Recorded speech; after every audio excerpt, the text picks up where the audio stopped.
নারী মুমিন না, আজকে কোরআন নাজিল হয়নি, আজ থেকে প্রায় 1500 বছরের কাছাকাছি হয়ে যাচ্ছে কোরআন সেইভাবে নাজিল হয়েছে। আজও ঠিক সেইভাবে কোরআন আছে, বরং আছে তা না, আজকের এই যুগ পর্যন্ত 1500 বছরের কাছাকাছি হয়ে গেল, আল্লাহর কোরআনের একটা নক্তার পরিবর্তন হয় নাই, কিয়ামত পর্যন্ত হবে না, ঠিক কিনা? কারণ এটা ডাইরেক্ট আল্লাহ নাজিল করছে, ডাইরেক্ট তিনি হেফাজত করবেন। এই কারণে যেভাবে কোরআন ছিল আজও আছে। আমি আপনাদের কাছে জানতে চাই, শুধু কি কোরআন আছে না কোরআনের পাওয়ারও আছে? আমার কথা বুঝেন না, আপনারা জবাব দেন না কেন? শুধু কি কোরআন আছে না কোরআনের পাওয়ার আছে?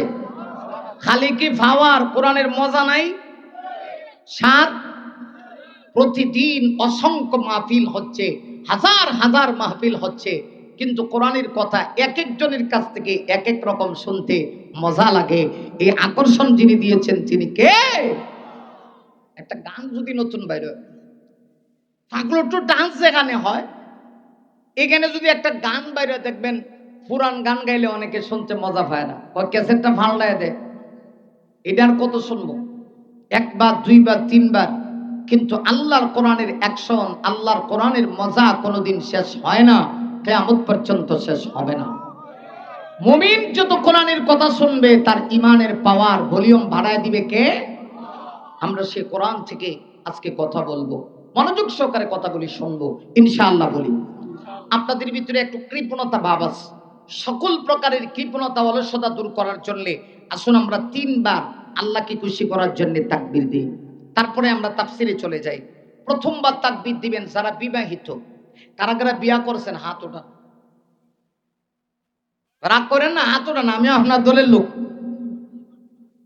সবাই বিয়া করলেছেন? হাত নামান। বেশিরভাগ লোক দেখা যায় বিবাহিত। মাশাআল্লাহ, আপনাদের দাম্পত্য জীবনে আল্লাহ সুখ শান্তি দান করুক, সকলে বলে আমিন। এরপরে দ্বিতীয় ভাগে আপনারা হাত উড়ান যারা অবিবাহিত, দেখি কারা কারা। ভালো, সংখ্যা একেবারে কম। আচ্ছা, হাত নামাও। প্রথম ভাগে বিবাহিত, দ্বিতীয় ভাগে অবিবাহিত, তৃতীয় পর্যায়ে সকলে মিলে বিবাহিত অবিবাহিত, ডানে বামে সামনে পিছনে চতুর্দিক থেকে সকলে মিলে এমন একটা আওয়াজ দিবেন, অন্ততপক্ষে আওয়াজটা যেন আরশে আজিম পর্যন্ত গিয়ে পৌঁছায়। আল্লাহু আকবার বলি, আরো জোরে আওয়াজ করে আল্লাহু আকবার। আমার আল্লাহর কি সেই ক্ষমতা আছে? তাইলে দেখি একটু গলাটারে ওয়াশ করেন। আপনাদের ভিতরে কৃপণতা আছে, অলসতা আছে, আজকে এমন আওয়াজ দিয়ে বসেন, কারণ আমার পরেও যে বক্তা আসবে, বাবা রে বাবা, এটা সুরের একেবারে সম্রাট, মানে এমন সুর শুনবেন আজকা যেই সুর জীবনও শুনছেন না ইনশাআল্লাহ। তাহলে 3 বার তাকবীর দিই। বিবাহিতরা প্রথমে আমার সঙ্গে দিবেন, আমি আসতে কমো, কারণ আমরা প্রত্যেকদিন মাহফিল করতে রমজান পর্যন্ত সিরিয়াল আছে। আমার মনে হয় গত বছর আমি এই জায়গায় আসছিলাম, ঠিক নেই? যেই ভাইয়ের বাড়িতে খানা খাইছি, আমি যদি জানতাম এটা পুরানো জায়গা, তাহলে অন্তত একদিন আগে আইতাম। কালকে শরীয়তপুর মাহফিল করছি, জাজিরা থানা, কালকা ওয়াজ করে কিনা আইলাম না, কিন্তু আয়াতও দেখি যে মিস করছি। এরা মহব্বতের লোক। মারহাবা কান, আরো জুড়ে কান মারহাবা। এখন থেকে আপনাদের গায়ে কতটুকুন শক্তি আছে, যার গায়ে যতটুকুন শক্তি আছে সমস্ত শক্তি প্রয়োগ করে আল্লাহর জন্য আমরা তাকবীর দিব। বিবাহিতরা আমার সঙ্গে প্রথমে জবাব দেন, আমি লিল্লাহি তাকবীর বলবো, আপনারা আমি আসতে কম, আপনারা জোরে কইবেন, পারবেন না ইনশাআল্লাহ? লিল্লাহি তাকবীর। মাশাআল্লাহ। এখন থেকে অবিবাহিতদের গায়ে কি পরিমাণ শক্তি আছে, বিবাহিতদেরকে হারাতে হবে, দেখব। কারণ যুব সমাজ যেদিকে যায় পুরো জাতি সেদিকে যায়। কথা কন? আমার বাংলার দামাল ছেলেরা, যুবকেরা, তোমরা তৈরি হয়ে যাও, কারণ বাংলাদেশে যেভাবে ইসলামের প্রতি মানুষের আকর্ষণ বাড়ছে, আমার তো মনে হচ্ছে আগামী দিনের বাংলাদেশ হবে কোরআনের বাংলাদেশ, আগামী দিনের বাংলাদেশ হবে ইসলামের বাংলাদেশ, আগামী দিনের বাংলাদেশ হবে আলেম ওলামার বাংলাদেশ। কথা বলা ঠিক না ঠিক? মাশাআল্লাহ। এখন থেকে যুবকদের কত স্পিড, মুরব্বীদেরকে হারাতে হবে। আমরা যারা বিয়া করছি আমরা মুরব্বী গেছি না, আমাদেরকে হারাতে হবে। দেখি যুব সমাজ যারা আছো আমার সঙ্গে তাকবীর জবাব দাও, লিল্লাহি তাকবীর। বাবা রে বাবা, এই বেটা একলাই তো 100, মারাত্মক দেখা যায়। মারহাবা কর। মাশাআল্লাহ। দেখছেন ইমানের ভাবার কারে কর। এবার দেখি সকলে মিলে ডানে বামে সামনে পিছনে চতুর্দিক থেকে রবের আওয়াজকে উঁচু করে হযরত ওমরের মতো একটা আওয়াজ চাই। মারহাবা কর। কার মতো বলবো? ওমরের আওয়াজটা কি পরিমাণ ছিল আগে শুনেন, তারপরে আপনারা আওয়াজ দিবেন, কারণ না শুনলে আপনাদের ভিতরে স্পিড বাড়বে না। খেয়াল করেন, নবীজি তখন এই পৃথিবীতে নাই। হযরত আবু বকর সিদ্দিকেরও খেলাফতের আমল নাই, আবু বকরের ইন্তেকাল হয়ে গেছে। হযরত ওমর তখন খলিফাতুল মুসলিমিন, মুসলমানদের খলিফার আসনে বসা। সুবহানাল্লাহ। আগামী বছর ওমরের মতো শাসক আর কিয়ামত পর্যন্ত আসবে না। আসবে ওমরের মতো শাসক?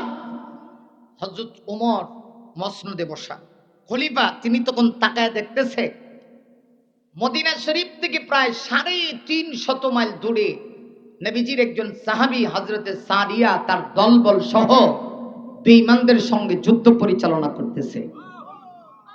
হযরত ওমর দেখতেছে হযরতে সারিয়া তার দলবল সহ পাহাড়ের উপর থেকে পিছন দিক থেকে নেমে আসতেছে। এটা যুদ্ধের জন্য মাইনাস পয়েন্ট, কারণ শত্রু বাহিনী অতর্কিতভাবে হামলা চালাইতে পারে, পিছনে শত্রু বাহিনী লুকায়িত। হযরত ওমর পাহাড়ের পিছু হযরত ওমর তাকায় দেখে সারিয়া তার দলবল সহ পাহাড়ের উপর থেকে পিছন দিক থেকে নেমে আসতেছে, কিন্তু সারিয়া জানে না শত্রু বাহিনী পিছনে দাঁড়ায় আছে, আক্রমণ করবে। হযরত ওমর মদিনায় আর যুদ্ধ চলতেছে 350 মাইল দূরে। হযরত ওমর তার চক্ষু দিয়া এই দৃশ্য দেখতেছেন। সুবহানাল্লাহর ভাবে লাগে। হুজুর হুজুর আমরা এলাকার মানুষ কুমিল্লা থেকে ঢাকা কি হয় এটাও দেখে। আমরা সুবহানাল্লাহর ভাবে এরকম লাগে আর কি, বুঝেন নাই? 350 মাইল দূর থেকে হযরত ওমর চোখ দিয়ে দেখতেছে, চোখের পাওয়ারটা কেমন ছিল। আল্লাহু আকবার। হযরত সারিয়া দলবল সহ আছেন, নেমে আসতেছে। এই দৃশ্য দেখে হযরত ওমর 350 মাইল দূর থেকে একটা আওয়াজ দিয়েছেন, আরে মুমিন!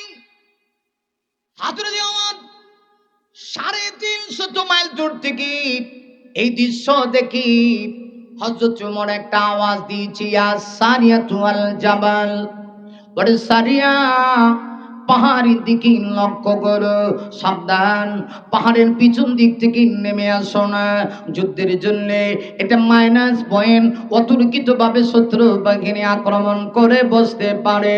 সারিয়া রে, অতর্কিত ভাবে যদি শত্রু বাহিনী আক্রমণ করে ফেলে তোমরা পরাজিত হইয়া যাইবা। হযরত ওমরের এই আওয়াজটা, তখনকার যুগে তো ইন্টারনেট ছিল না, ওয়েবসাইট ছিল না, ডিজিটাল সিস্টেমের কোনো মাইক ছিল না। আমার আল্লাহ হযরত ওমরের সেই আওয়াজটা বিনা মাধ্যম ব্যতি রেখে, ইন্টারনেট ব্যতি রেখে, বিনা মাইক ব্যতি রেখে আমার আল্লাহ হযরত ওমরের এই আওয়াজটা মদিনা থেকে 350 মাইল দূরে বাতাসের মাধ্যমে আমার আল্লাহ মুহূর্তের ভিতরে হযরতে সারিয়া সহ তার দল বলের কানে আমার আল্লাহ পৌঁছায়া দিয়েছে। 350 মাইল দূর থেকে হযরত ওমর আওয়াজ দেয়, আল্লাহ সেই আওয়াজটা কুদরতি ভাবে হযরতে সারিয়ার কান পর্যন্ত পৌঁছায়া দিছে। আমি আপনাদের কাছে জানতে চাই, সেই আল্লাহ কি এখনো আছে? না না, থাকলে জুড়ে লাগবো আওয়াজ মুসলমানের মতো। সেই আল্লাহ কি এখনো আছে?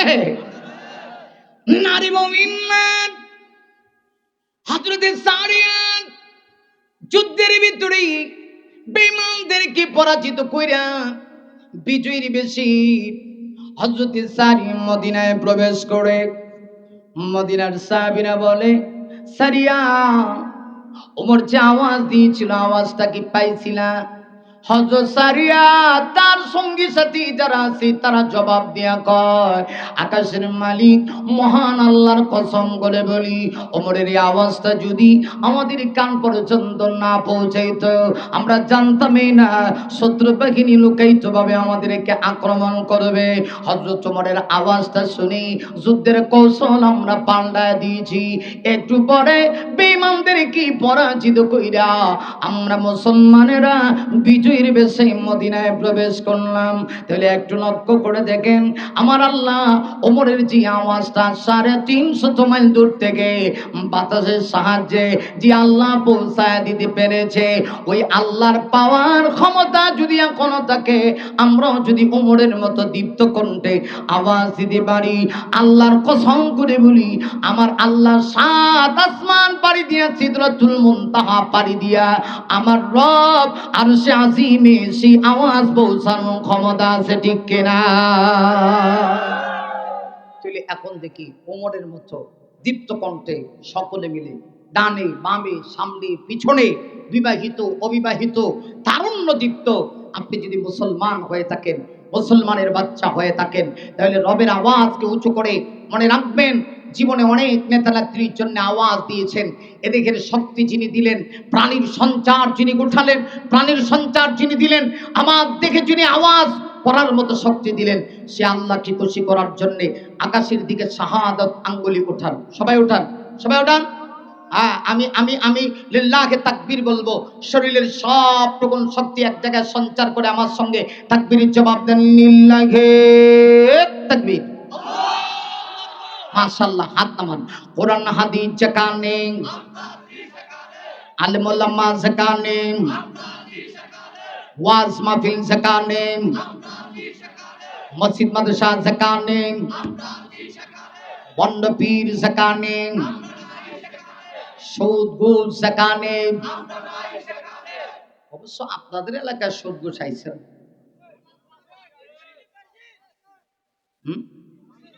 আমি শুনছি না, কিন্তু আমি কানে কম শুনি। হ্যাঁ আইছে, যদি তাকে এখন কেউ যদি উডেন তাহলে বুঝবো আপনি হেই রুগী।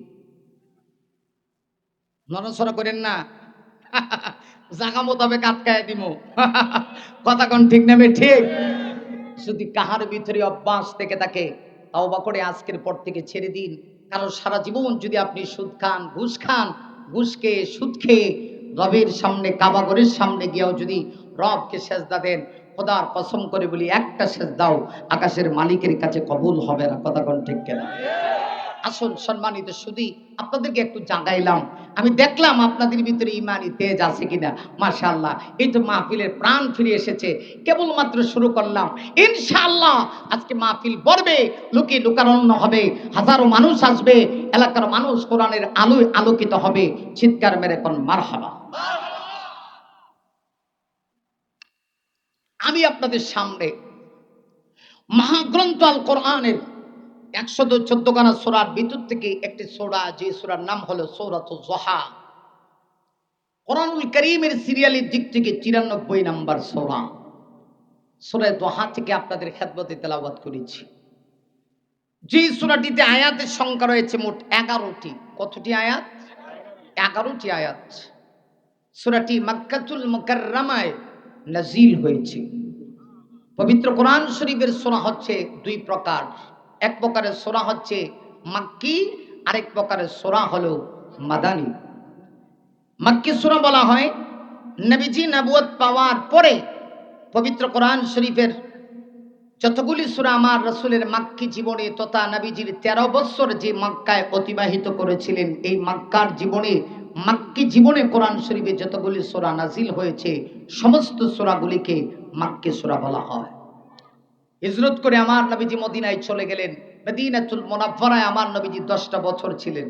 এই 10 বছরের জীবন কালের ইতিহাসে পবিত্র কোরআন শরীফের যতগুলি সূরা নাজিল হয়েছে, সমস্ত সূরাগুলিকে মাদানী সূরা বলা হয়।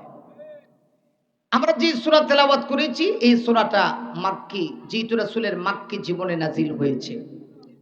আশা করি আপনারা সবাই মাক্কি সূরা হিসেবে বুঝে ফেলছেন রাসূলের মাক্কি জীবনটা আনন্দদায়ক ছিল না, বরং কষ্টদায়ক ছিল। সম্মানিত সুধী, খুব ভালো করে বোঝার চেষ্টা করেন। এই সূরাটি আল্লাহ পাক মূলত নাজিল করে আপনার আমার নবীকে সান্ত্বনা দিয়েছেন। মানুষ মানুষকে কখন সান্ত্বনা দেয়? যখন মানুষ খুব আরামে থাকে তখন সান্ত্বনা দেয়। খুব আরামে থাকলে সান্ত্বনা দেয় না, মানসিকভাবে যখন মানুষ ভেঙ্গে পড়ে, মানুষের উপরে নির্যাতনের স্টিম রোলার চলে আসে, তখন মানুষ মানুষকে সান্ত্বনা দেয়। যেহেতু নবীকে সান্ত্বনা দিয়ে আল্লাহ নাজিল করছেন, তাহলে সময়টা আমার রাসূলের জন্য আনন্দদায়ক ছিল না, অত্যন্ত কষ্টদায়ক ছিল। একটু খেয়াল করুন, পবিত্র কোরআন শরীফ আমার আল্লাহ একসঙ্গে নাজিল করেন নাই। অন্যান্য কিতাবগুলি একসঙ্গে নাজিল হয়েছে, কিন্তু এই কোরআন একসাথে আল্লাহ নাজিল করেন নাই। এটা ওয়াহির মাধ্যমে নাজিল হয়েছে, এটার আলাদা একটা পাওয়ার আছে। কথা কন, ওয়াহির একটা পাওয়ার আছে, লোড আছে।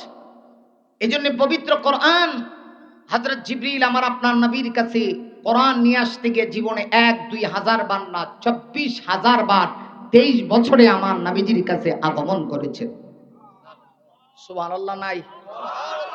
ও আমি কইলে পরে আপনারা স্মরণ হয়, জায়গা মোতাবেক কয়েন।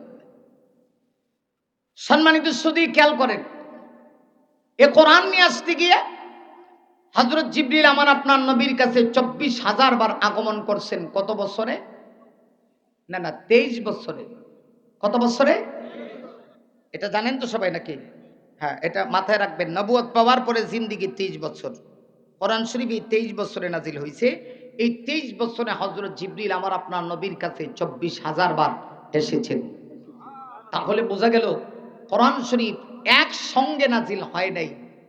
কখনো এক সূরা, কখনো এক আয়াত, কখনো 4 আয়াত, কখনো এক রুকু, এইভাবে করে আমার নবীজির কাছে কোরআন শরীফ 23 বছরে নাজিল হয়েছে। একেবারে কোরআনের সর্বপ্রথম যে সূরা নাজিল হয়েছে, সূরার নাম হলো সূরাতুল আলাক। সর্বপ্রথম কোরআন শরীফের এই সূরার 5টা আয়াত আমার নবীর উপরে আল্লাহ পাক নাজিল করছেন। আর একটু আস্তে কোন সুবহানাল্লাহ। হযরত জিবরিল আসছেন হেরা গুহায়। কোরআন নাজিল হওয়ার 40 দিন আগেই আমার নবীজি অবস্থান করছিলেন। 40 দিন আমার নবীজি ইতিকাফে বসা ছিলেন। 40টা দিন।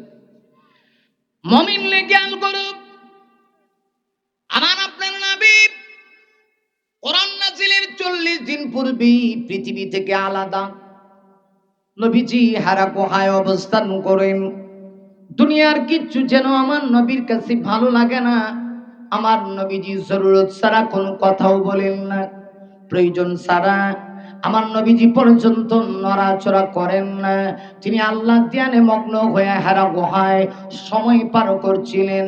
ওই সময়ে আমার নবীজির পাশে ছিলেন আমার আপনার আম্মা জান খাদিজাতুল কুবরা রাদিয়াল্লাহু আনহা। কারণ আমার নবীজির প্রথম স্ত্রী ছিলেন আম্মা জান খাদিজাতুল কুবরা। আরে মুমিন, আমার মা আম্মা জান খাদিজা আমার নবীকে এত বেশি ভালোবাসতেন, আমার নবীকে এত মহব্বত করতেন। আমার নবীর বয়স যুগল 40 বছর হয়ে গেল। আমার মা আম্মা জান খাদিজার বয়স তখন 55 বছর। আমার নবী যখন খাদিজাকে বিবাহ করেন, আমার নবী ছিলেন টাটকা একজন যুবক, নওজোয়ান পীর পরওয়ান একজন যুবক। শুধু যুবক তা না, একজন পয়গম্বরের গায়ে হাদিস শরীফের ভিতরে আসে আমার আল্লাহ একজন দুইজন মানুষের শক্তি না, জান্নাতি 40 জন মানুষের শক্তি দিয়ে থাকেন। আর আমার আপনার নবীর মর্যাদা সম্মান এটার তো কোনো তুলনা হতে পারে না। রহমতের নবী আমার আল্লাহ 25 বছর বয়স। আমার নবীর যখন 25 বছর বয়স, তখন আমার মা আম্মা জান খাদিজার বয়স ছিল 40 বছর। তার মানে নবীর কাছে যখন হেরা গুহায় ওয়াহী নাজিল হয়, নবীর বয়স তখন 40। আমার আম্মা জান খাদিজা রাদিয়াল্লাহু আনহার বয়স 55 বছর। কিন্তু 55 বছরের বয়স্কা মহিলা বলে কি হবে? খাদিজা আমার নবীকে এত ভালোবাসে। আমার নবী হেরা গুহায় যখন ইতিকাফে ছিল, এই 55 বছরের একজন বয়স্কা মহিলা প্রতিদিন সকাল বিকাল আমার নবীর কাছে তিনি দুই বার খানা নিয়ে যায়। সুবহানাল্লাহ। আম্মা জান খাদিজা 2 বার প্রতিদিন সকাল বিকাল আমার নবীজির কাছে যান।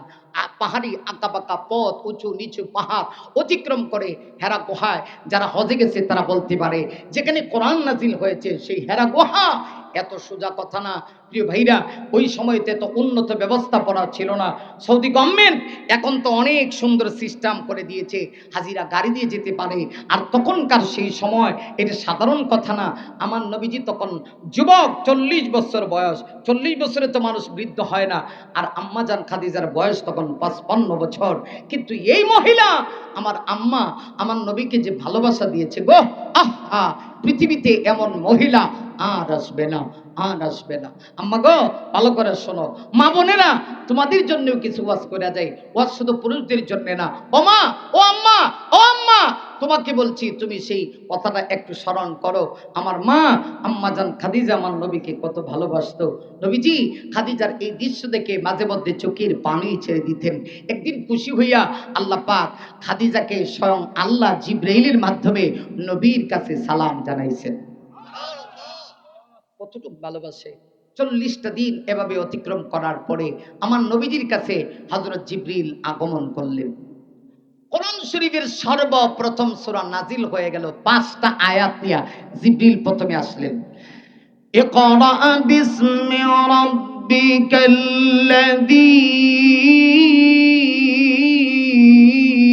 খলাক। আরো জোরে বলেন আল্লাহু আকবার।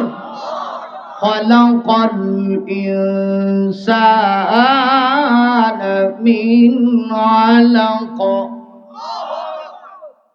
কোরআন শরীফের প্রথম 5 আয়াত নিয়ে হযরত জিবরিল আগমন করলেন। এসে হযরত জিবরিল আমার নবীকে ডাক দিয়ে বলতেছেন, ইয়া রাসূলুল্লাহ, আপনি পড়ুন। ইকরা, ইকরা শব্দের অর্থ কি? আপনি পড়ুন। রাসূল বলেন, মা আনা বিকারিন, আমি পড়তে জানি না, আমি পড়তে জানি না। হযরত জিবরিল আবার কয়, ইকরা, আপনি পড়ুন। নবী বলেন, মা আনা বিকারিন, আমি পড়তে জানি না। হযরত জিবরিল এবার বলেন, ইকরা বিসমি রাব্বিকাল্লাযী খালাক। হে নবী, আপনি পড়ুন, আপনার রবের নামে যিনি আপনাকে সৃষ্টি করেছেন। এই কথা বলে হযরত জিবরিল তার 2 হাত দিয়া আমার নবীকে সজোরে ধরে বুকের সাথে বুক মিলায়ে একটা চাপ দিলেন। সুবহানাল্লাহ, বাইত গে হয়েন। এটা জিবরিলের চাপ, এটা দুনিয়ার সাধারণ কোন মানুষ না। হযরত জিবরিল ফেরেশতাদের সর্দার, হযরত জিবরিলের চাপ। জানেন হযরত জিবরিলকে আল্লাহ কি পরিমাণ পাওয়ার দিয়েছে? আমার আল্লাহ হযরত জিবরিলকে এত পরিমাণ পাওয়ার দিয়েছে, হযরত জিবরিল পৃথিবী ভ্রমণ করার জন্য আমার আল্লাহ একটা পাকা দিয়েছে। এই পাকাটা এত প্রশস্ত, হযরত জিবরিল তার 2 দিকের 2টা পাকার ডানা যদি প্রশস্ত করেন, হযরত জিবরিল বলেন 2টা ডানা পৃথিবীর এক প্রান্ত থেকে নিয়ে অপর প্রান্ত পর্যন্ত লাগাল পা। সেই জিবরিল আমার নবীকে বুকে ধরে চাপ দিছে। চাপ দিয়া যখন বলছে তৃতীয়বার, ইকরা বিসমি রাব্বিকাল্লাযী খালাক, নবী গো, আপনি পড়ুন আপনার রবের নামে। অটোমেটিকলি আমার নবীর জবান থেকে আল্লাহর কোরআনের তেলাওয়াত জারি হয়ে গেছে। কিন্তু নবীজির গায়ে তো জ্বর আসছে। জিবরিলের চাপ না, কথা কয় না। কার চাপ? জিব্রাইল, জিবরিল অথবা জিব্রাইল, দুটোটা বলা যায়। জিবরিল বলতে পারেন, জিব্রাইলও বলতে পারেন। তা আমি জিবরিল বলি, আপনারা জিব্রাইল বলেন, সমস্যা নাই, দুটোটা বলা যায়। হযরত জিবরিল আমার নবীকে এমন জোরে চাপ দিয়েছে, নবীজির গায়ে জ্বর এসে পড়ছে। আল্লাহু আকবার। কিন্তু তেলাওয়াত জারি হয়ে গেছে। আমি যে কথাটা বুঝাইতে চাই একটু খেয়াল করেন। 2 বার আমার নবীকে বলছেন, ইকরা, পড়ুন। নবী বলেন, মা আনা বিকারিন, আমি পড়তে জানি না। কিন্তু তৃতীয়বার যখন বললেন, ইকরা বিসমি রাব্বিকাল্লাযী খালাক, আপনার রবের নামে আপনি পড়ুন, রাসূলের জবান থেকে তেলাওয়াত জারি হয়ে গেল। এতে কি বোঝা গেল? দুনিয়ার সব পড়া এক নয়। রবের পড়া আর দুনিয়ার পড়া এক সমান হতে পারে না। আরো জোরে কান, আরো জোরে কান। কোরআনের মধ্যে কোনো ভুল আছে? রবের পড়ায় কোনো ভুল আছে? আর ছোট্টবেলায় যে আমরা কবিতা পড়ছি, আমি একটা কবিতা কই, তাহলে আপনারা খুব ভালো করে বুঝবেন। হাট্টিমা টিম টিম তারা মাঠে পারে ডিম, হাট্টিমা টিম টিম তারা মাটি পারে ডিম, তাদের খাড়া 2টো শিং, তারা হাট্টিমা টিম টিম। পড়ছেনি? আপনারা পড়েন নাই মনে হয়, পড়ছেন? হাট্টিমা টিম টিম তারা মাটি পারে ডিম, তাদের খাড়া 2টো শিং। মানে কবি সাহেব এখানে বলছে টিম নামে একটা প্রাণী আছে, এটা মাঠে ডিম পারে, আবার 2টা শিং আছে। আমি আপনাকে চ্যালেঞ্জ দিয়ে বললাম, পৃথিবীতে একটা প্রাণীর নাম বের করেন, প্রাণীর নাম ডিম টিম, পাবেন না। আবার দেখবেন যে প্রাণী ডিম পারে এটার শিং নাই। বুঝে নাই মনে কথা? আছে কোন প্রাণী পৃথিবীতে যে প্রাণী ডিম পারে আবার শিং আছে? আপনাদের এলাকায় হাঁস মুরগি ডিম পারেনি, শিং আছে না দুইটা? বুঝে নাই মনে কথা? হাঁস মুরগি ডিম পারেনি, শিং আছে। আর ষাঁড় গরুর দুইটা শিং আছে, নিচেতে মনে হয় ডিম পরে। তাইলে বোঝা গেল টিম টিম নামে কোনো প্রাণীও নাই, আবার যেই প্রাণী ডিম পারে এই প্রাণীর সিংহ নাই। তাইলে কবিতার ছন্দে আর বাস্তবতায় কোনো মিল নাই।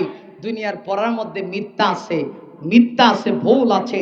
এই জন্য দুনিয়ার শিক্ষা দিয়া একজন মানুষ অফিসার হতে পারে, ডাক্তার হতে পারে, ইঞ্জিনিয়ার হতে পারে, কিন্তু শুধুমাত্র দুনিয়াবী শিক্ষা দিয়ে একজন মানুষ প্রকৃত মানুষ হতে পারে না।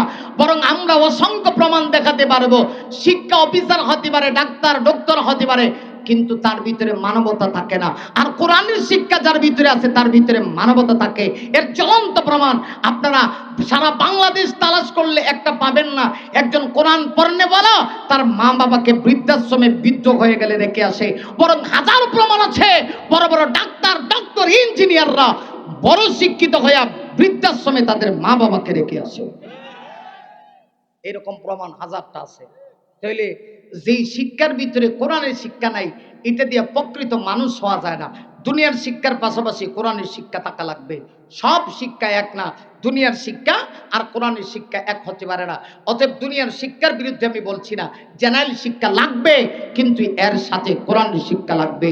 যদি ইলমে ওয়াহির শিক্ষা, রবের শিক্ষা, কোরআনের শিক্ষা না থাকে, ওই মানুষটা আল্লাহকেও চিনবে না, মা বাবার হকও আদায় করবে না।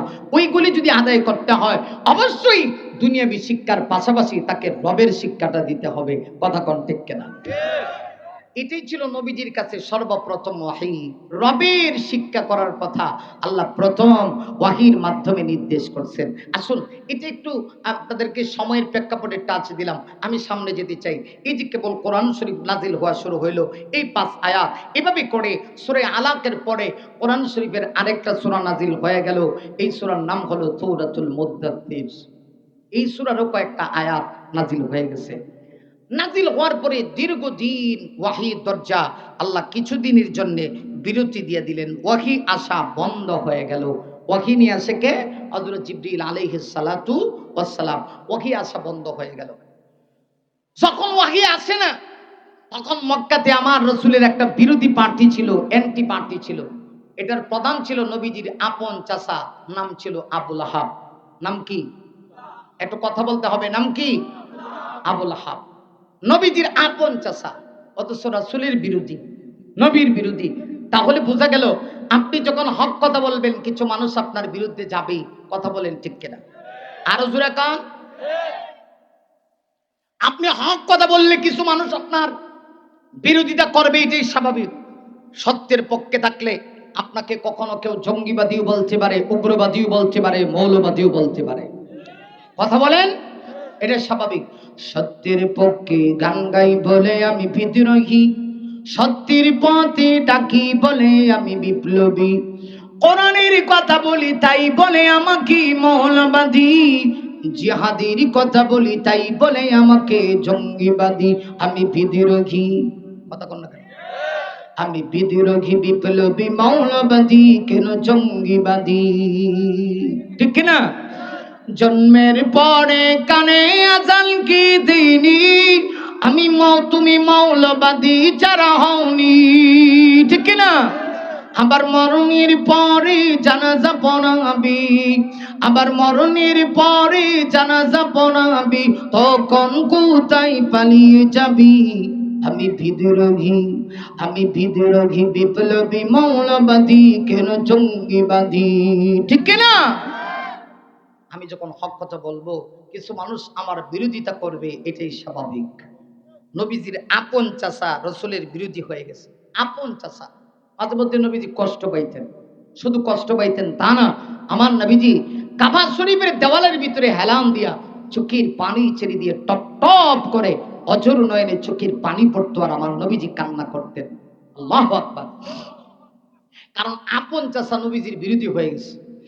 নারী মুমিন না, শুধুমাত্র আপন চাচা আমার নবীজির বিরুদ্ধে চলে গেল তা না, আমার নবীজির কাছে কিছুদিনের জন্য ওয়াহী আসা বন্ধ হয়ে গেল। মুমিন রে, এমনিতেই দেখা গেল নবীর চাচা নাম ছিল আবুল আহাব। আবুল আহাব এসে আমার নবীকে ডাক দেয়া কয়, মুহাম্মদ সাল্লাল্লাহু আলাইহি ওয়াসাল্লাম, বুঝতে পেরেছি তোমার কাছে যে একটা শয়তান আসতো, শয়তান বলতে বোঝাইছে হযরত জিবরিলকে, ওই শয়তানটা এখন আর তোমার কাছে আসে না। বুঝতে পেরেছি এখন মনে হয় তোমার আল্লাহ আগের মতো তোমাকে ভালোবাসে না। আচ্ছা বলুন তো দেখি, এই কথা শোনার পরে আমার নবী কষ্ট পাইছেন কিনা? বুঝেন এই কথাটা, আমার নবী কষ্ট পাইছেন কিনা? না, শুধুমাত্র নবীর চাচা তা না, নবীর চাচি চাচা চাচা ছিল, তার চাইতে চাচি আরো 100 গুণ বাইরা। নবী চাচি উম্মে জামিল সে ডাক দিয়া কয়, মুহাম্মদ বুঝতে পেরেছি তোমার কাছে যে একটা শয়তান আসতো, শুনেছি এখন আর শয়তানটা আসে না। জিবরিল যে তোমার কাছে আসতো, এখন আর জিবরিল আসে না। আমি বুঝতে পেরেছি এখন মনে হয় তোমাকে তোমার আল্লাহ ভালোবাসে না। যদি সত্যি তোমার আল্লাহ তোমাকে ভালোবাসতো, তাহলে তোমার কাছে জিবরিল কেন আসে না? আমার নবীকে যখন এই কথা বলে, আমার নবীজি আকাশের দিকে তাকায়া চোখের পানি ছেড়ে দিয়ে আমার নবীজি কান্না শুরু করে দিলেন। আমার নবীজি আকাশের দিকে 2টা হাত বাড়ায় দিয়া আমার আল্লাহকে ডাক দিয়ে বলেন, প্রভু কি হয়ে গেল বুঝতে পারলাম না, এখন আমার কাছে কেন জিবরিল আসে না? আল্লাহ তুমি কি আমার উপর রাগ করেছো নাকি? মক্কার কাফেররা আমার চাচা সহ চাচি সহ সবাই মক্কাতে এই কথা প্রচার করে দিয়েছে, তুমি নাকি এখন আর আমাকে আগের মতো ভালোবাসো না, যে কারণে নাকি আমার কাছে জিবরিল আসে না। মুমিনে খেয়াল করো, আমার নবীজি অন্তরের ভিতরে বড় কষ্ট পাইলেন। আকাশের দিকে চোখ 2টা উঠাইয়া নবী চোখের পানি ছেড়ে দিয়া কান্না শুরু করে দিলেন। 1 দিন 2 দিন 3 দিন 4 দিন ওয়াহি আসে না, এইভাবে করে 15 দিন চলে গেল। 15 দিন যাওয়ার পরে আমার আল্লাহ রাব্বুল আলামিন হযরত জিবরিলকে পাঠাইলেন, ও জিবরিল দৌড়ে যাও, আমার বন্ধুর উপরে আমি রাগ করি নাই, বন্ধুর উপরে রাগ করি নাই, আমি বন্ধুর উপরে রাগ করতে পারি না। মক্কার কাফেররা কি বলা বলি শুরু করে দিল, আমার বন্ধু মানসিক ভাবে ভেঙে পড়েছে, আঘাত পেয়েছে। ও জিবরিল দৌড়ে যাও, আমার বন্ধুর কাছে মুহূর্তে কোরআন শরীফের সূরা দোহাটা নিয়ে যাও। হযরত জিবরিল এই মুহূর্তে আমার আপনার নবীর কাছে কোরআন শরীফের 93 নাম্বার সূরা সূরা দোহা আমার নবীজির কাছে নিয়ে আসলেন। আল্লাহ জানায় দেয়, নবী গো, ও নবী আপনি মন ঘাবড়ায়েন না, কাফেররা বলে আমি আপনাকে ভুলে গিয়েছি। না নবী না, আমি আল্লাহ আপনাকে ভুলি নাই বলতে পারি না।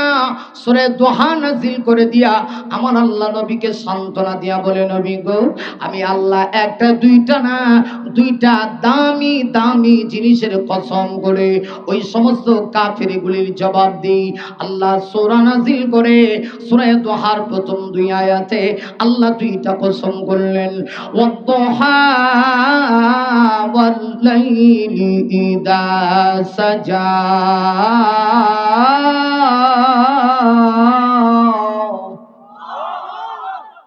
আচ্ছা, আপনাদের ভিতরে মাঝে মধ্যে এলোমেলো ভাব কেন? আমি ওয়াজ করি, 2-1 জন লোক এমনে লড়ে হেমনে লড়ে, এরকম করেন কা বাবা? এটা খুব খারাপ জিনিস। এই যে ছেলে পেলেগুলি পিছনে যারা আছে, দেখা যায় যে একটা দৌড় মারে, একটা চিত মারে, একটা কাইট হয়ে যায়, এরকম কেন? কেন এরকম কেন ভাই? এটা তো দুঃখজনক। আয় ছেলেরাই বসো, যদি বসো তাহলে সুন্দর করে বসো বাবা, আর এখানে এলোমেলো ভাব নিয়ে বসবা না। তোমরা তো ভালো বাবার সন্তান। এই বাস বাস, আলোচনা করো না, যেখানে আছো এখানে। এটা খুব খারাপ লক্ষণ, এবং এইভাবে কোনো বক্তা কথা বলতে পারে না। আমি যত চেষ্টা করতেছি, আপনারা এলোমেলো ভাব নিয়ে দৌড়াদৌড়ি করতেছেন। মাহফিল তো গত বছরের চেয়ে এই বছর আরো সুন্দর, আলহামদুলিল্লাহ বলি। তবে খালি সুন্দর করে আয়োজন করলে হবে না, এটা শেষ পর্যন্ত এটাকে সাকসেস করতে হবে, ঠিক কিনা বলেন? কারণ শয়তান কিন্তু পিছনে লেগে আছে, শয়তান পিছনে লেগে আছে বাবা।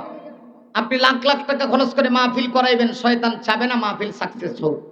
এই জন্য শয়তানের গালে চপেটাঘাত করে আমাদেরকে আজকের এই মাহফিল সাকসেস করতে হবে, ইনশাআল্লাহ বলি। তাহলে মাঝখান থেকে কেউ ওটা বসা করবেন না, ইনশাআল্লাহ। যদি উঠেন তাহলে কিন্তু আমার ওয়াজ এদিক সেদিক হবে, খুব খেয়াল করবেন। কারণ আমি মাত্র টানের স্কেলটাকে উঠাইছি, গাড়িটা হাইওয়ে রোডে উঠাইছি, কিন্তু এর ভিতরে যদি বারবার আমি ব্রেক দিই, আপনারা কি বুঝেন ওয়াজ কি এত সোজা? চিন্তা করেন তো, একটু আগে পরিবেশটা কি ছিল, একটু আগে পরিবেশটা কি ছিল, এখন কি হয়েছে। কিন্তু আমি এটা না বললে দেখা যাবে শেষ পর্যন্ত এটাকে ঠিক রাখা যাবে না। সম্মানিত সুদী, আল্লাহ পাক সূরা নাজিল করলেন, সূরা দোহা নাজিল হয়ে গেল। নাজিল করে আল্লাহ রাব্বুল আলামিন একটা না দুইটা জিনিসের কসম করলেন। কয়টা? আরো জোরে বলেন। দুইটা জিনিসের কসম আমার আল্লাহ করলেন। প্রথম কসম হচ্ছে ওয়াদ-দুহা।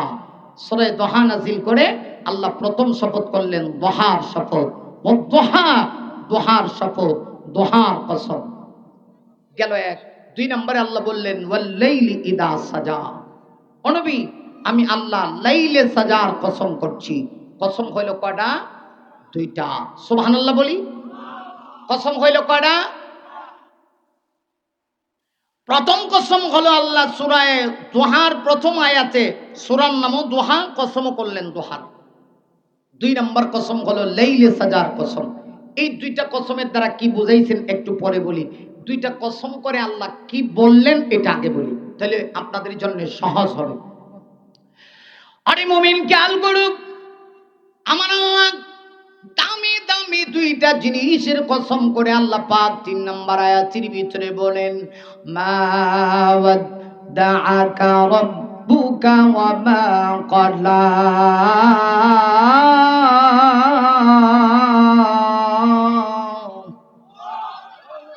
আল্লাহ দামি দামি দুইটা জিনিসের কসম করে, দোহার কসম, লাইলে সাজার কসম করে আল্লাহ বলেন নবী গো, আপনার রব আপনাকে ছেড়ে দেয়নি। না শুধু এই কথা বলে শেষ না, আমার আল্লাহ বলেন ওয়া মা ক্বালা, আপনার রব আপনাকে ছেড়ে দেয়নি, প্রত্যাখ্যান করেনি তা না। আল্লাহ বলেন আপনার উপরে আপনার রব সন্তুষ্ট হয়নি। সুবহানাল্লাহ। এই কথা বলতে গিয়ে আল্লাহ কয়টা কসম? দুইটা। এক নম্বর দোহার কসম। দোহা মানে কি এখন আসুন যাই। দোহা মানে হলো, তাফসীরি কিতাবে মুফাসসিরিন কেরামগণ লিখেছে, দোহা মানে হলো আল্লাহ দিনের ওই সময়ের কসম করছেন যখন আকাশে সূর্যটা পরিপূর্ণভাবে উদয় হয়। সুবহানাল্লাহ আছে। আচ্ছা এবার একটু খেয়াল করেন আমার ভাইরা, আকাশে যখন সূর্য পরিপূর্ণভাবে উদয় হয় তখন পৃথিবীর মানুষ এই সূর্যের মাধ্যমে ফায়দা লাভ করে।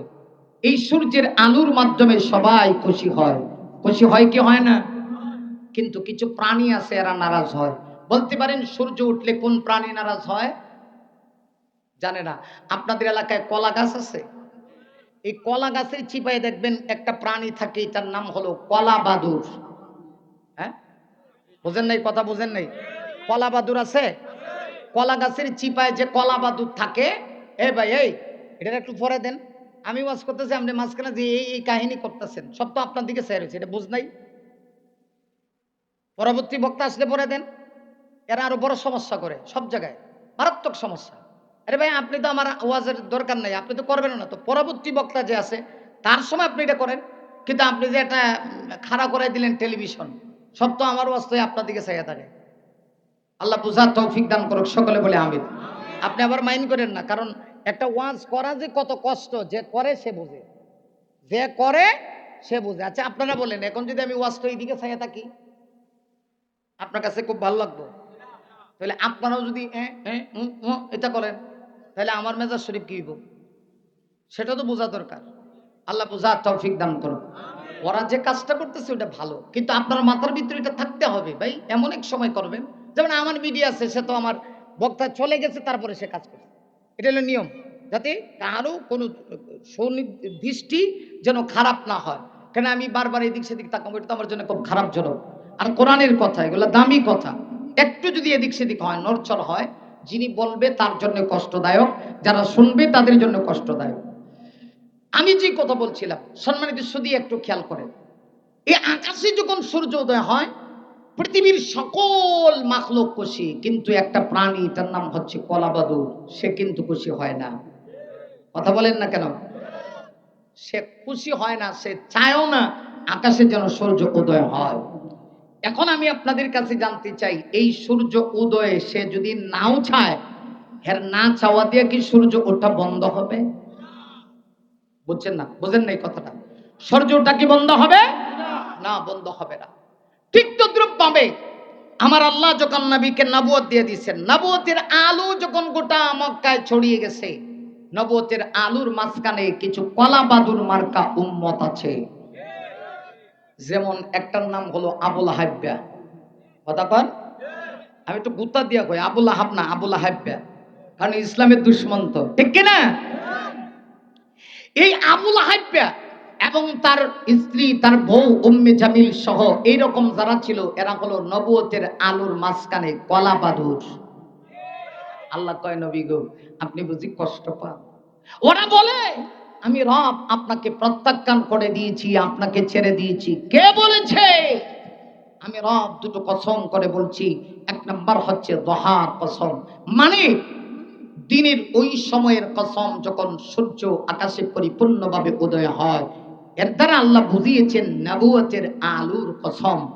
দিনের আলোর, সূর্য যখন দিনের আলোতে প্রস্ফুটিত হয়, উঠে যায়, তখন যেমন কিছু কলাবাদুর মার্কা প্রাণী আছে এরা নারাজ হয়, ঠিক তদ্রুপভাবে নবুয়তের আলো উঠে যাওয়ার পরে কিছু কলাবাদুর মার্কা উম্মত আছে, এরাও নারাজ হয়। তাতে আপনার কোনো কিচ্ছু যায় আসে না। কথা কোন ঠিক কিনা? তাই আল্লাহ বলেন দিনের আলোর কসম, তার মানে হলো নবুয়তের কসম। সুবহানাল্লাহ।